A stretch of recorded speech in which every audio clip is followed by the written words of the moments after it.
Mainit-init na balita lalo na para sa mga suki ng LRT Line 1. Extended na rin po ang operating hours niyan tuwing Lunes hanggang Biyernes.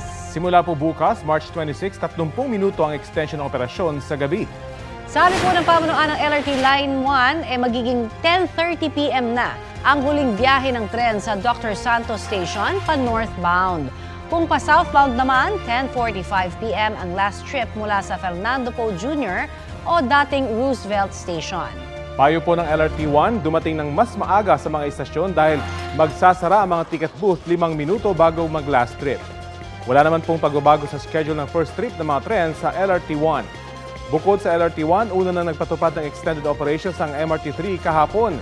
1 oras po yan sa gabi mula Lunes hanggang Biyernes.